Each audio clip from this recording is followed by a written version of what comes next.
share him.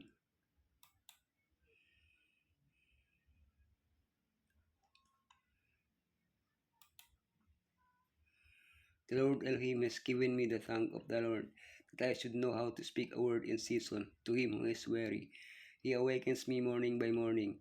He awakens my ear to hear as the Lord. Thousands don't truly know Yeshua. We call them lost sheep, but they don't even know they're lost. And how will they know they need Yeshua if no one explains it to them? Elohim cares for every person on this planet and wants all people to be saved and to come to knowledge of the truth.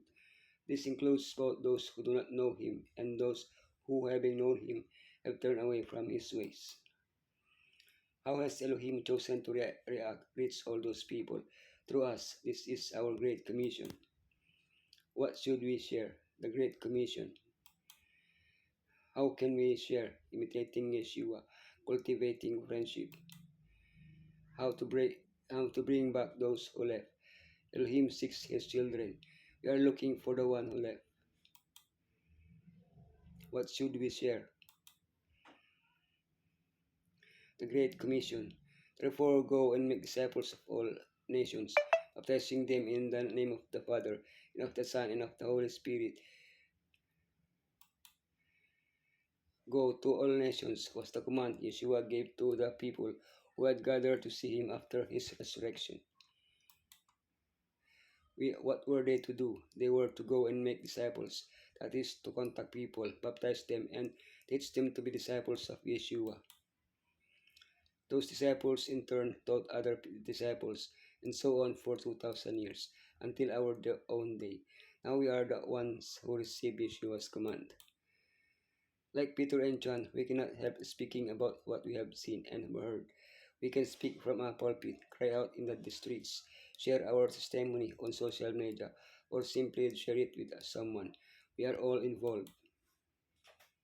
How can we share? Imitating Yeshua.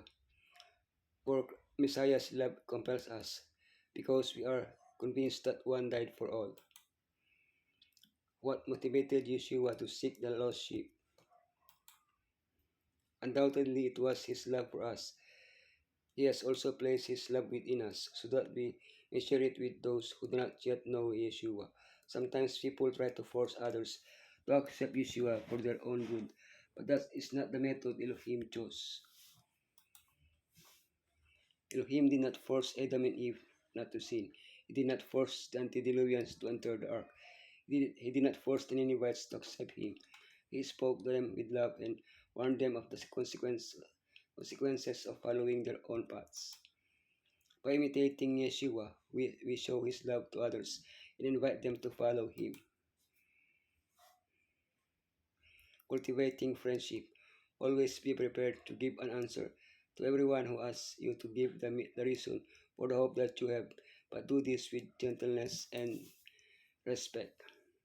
We are all preachers of Yeshua and are commanded to prepare ourselves for this, but not all of us know how to preach. However, we have the promise that Elohim himself will give us the necessary words. Here are some simple tips to keep in mind as you consider how to be more intentional about sharing Yeshua with others. Get to know someone and build a friendship over time. Pray for the Holy Spirit to work on the person's heart. Pray for the right opportunities to interact with them. Look for natural ways to talk about your own faith experiences or offer a prayer for them. Find ways to connect your new friend with others from your church. Pray about the specific needs or question your new friend might have. Look for an opportunity to show them how the Bible offers comfort, advice, and guidance in our lives. There will come a time if you want or as your friend would like to study the Bible with you. Later, your friend may wish to get baptized. Oh, to bring back those who left. God seeks his children. Let is not Ephraim my dear son, a child whom I delight. Though I often speak against him, I still remember him. Therefore my heart yearns for him. I have great compassion for him, declares the Lord. At a certain point, Elohim's people split. Ephraim, the northern kingdom, abandoned Elohim. Judah, the mount southern kingdom, remained faithful. Despite his abandonment, Elohim continued to regard Ephraim as his beloved son. He even depicted his grandmother, Rachel, as weeping for her sons who had died in their sins. Those who serve Elohim and then abandoned him, Elohim and continues to call out to them with his love. With love, they are his children, and he loves them and persistently urges them to return to him. Perhaps some of our children who once knew knew the faith have abandoned it. Far from turning our backs to them on them, we must continue to love them and speak kindly to them. Elohim reminds us that they are the object of his tenderest compassion, and he earnestly desires that they we are looking for the one who left. Though I scatter them among the people, yet in distant lands they will remember me. They and their children will survive, and they will return. Our spouse, our son, our daughter, our friend, our neighbor, that brother or sister who used to sit on that pew. One day they worship with us, but now where are they? There are many reasons why people leave the church. We are not called to judge their reasons, criticize their motives, or simply forget about them. Our duty is to go and find them and bring them back to the fold. How do we do this? First, by praying. Second, by being as an example of love and kindness toward them. The testimony of your life, your actions, words, and prayers for someone who has strayed from Elohim can radically change their life and their future. Elohim might have committed the message of the gospel in all the work of loving ministry for the heavenly angels.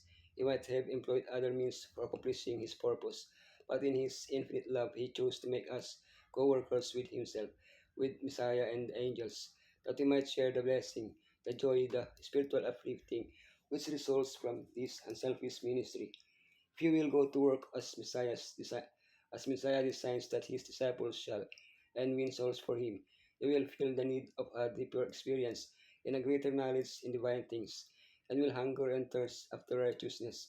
You will plead with Elohim, and your faith will be strengthened, and your soul will drink deeper drops at the well of salvation. Encountering opposition and trials will drive you to Bible and prayer. You will grow in grace and the knowledge of Messiah and will develop a rich experience.